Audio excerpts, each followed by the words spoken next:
स्वागत है आप सभी का हमारे इस YouTube चैनल पर, जहां पर हम बात करते हैं पवारी कल्चर के बारे में। तो आज हम आपको लेकर आए हैं एक खेत में, जहां पर हम पवारी कम्युनिटी के द्वारा पारंपरिक तरीके से खेती करने के बारे में जानकारी लेंगे। सबसे पहले हम कुछ कृषि यंत्रों के बारे में देखते हैं और इन्हें पवारी में क्या कहा जाता है यह भी जानेंगे।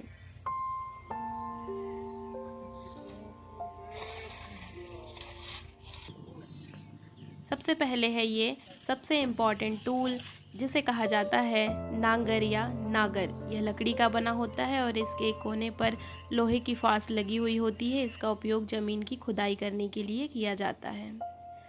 यह कहलाता है दतारी। इसका उपयोग किया जाता है कीचड़ बनाने के लिए रुपाई से पहले।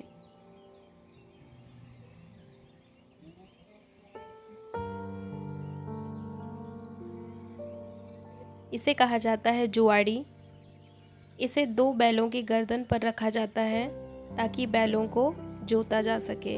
ये है सतोड़ी या छतरी, जिसे बनाया जाता है बैम्बू और माहौर के पत्तों से बारिश से बचने के लिए काम करते वक्त। ये टोटली हैंडमेड होता है। ये जो छोटा सा टूल आप देख रहे हैं, इसे कहा जाता है घोड़ा, जिस पर बैठकर ये खार खोदी जाती है। और ये सिंपल फावड़ा ऑल पर्पस यूज़ में आता है खुदाई करने के लिए।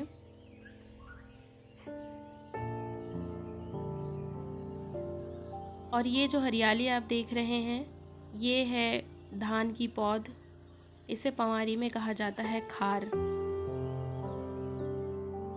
मानसून आने के बाद खेतों की जुताई करके एक छोटी छोटी बेडिंग तैयार की जाती है और उस पर चावल के बीज यानी कि धान बो दिए जाते हैं। और जैसे ही बारिश शुरू होती है, ये धान बढ़ने लगते हैं और एक निश्चित अंतराल के बाद इसे उखाड़ लिया जाता है, खोद लिया जाता है और फिर बाकी सारे खेत में एक कीचड़ नुमा मड तैयार करके उस पर इस पैडी को या इस खाद को एक एक करके पूरे खेत में गड़ा दिया जाता है। इसे ही कहते हैं परा लगाना। जब ये बेडिंग पर उगा हुआ होता है तो इसे कहते हैं खार, और जब ये पूरे खेत में लगा दिया जाता है तब इसे कहते हैं परा। यहाँ पर आप देख सकते हैं महिलाओं को खार खोदते हुए।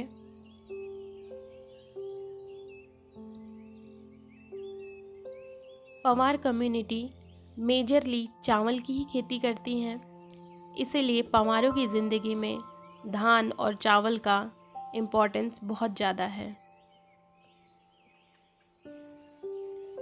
यहाँ पर बैलों और दतारी टूल्स की मदद से ये मड तैयार किया गया है और इसके बाद धान की रुपाई यानी कि परा लगाने का काम शुरू हो चुका है। आप देख सकते हैं।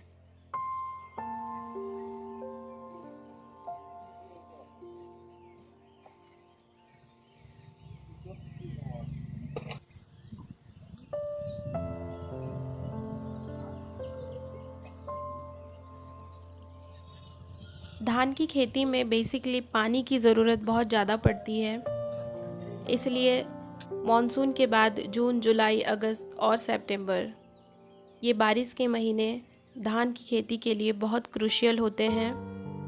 कई बार बहुत तकलीफ़ों का सामना भी करना पड़ता है।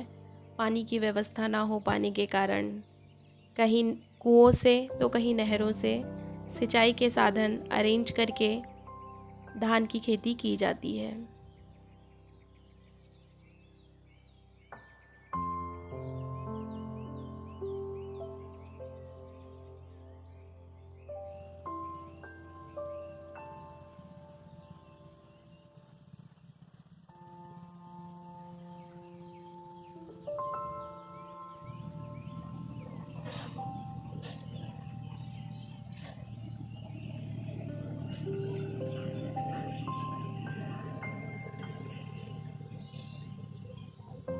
धान की रुपाई हो जाने के बाद पूरा खेत बहुत ही सुंदर दिखता है और फसल आने के बाद तो इसकी खूबसूरती में चार चांद लग जाते हैं।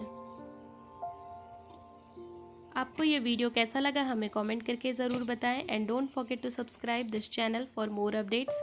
मिलते हैं अगले वीडियो में, तब तक के लिए राम राम।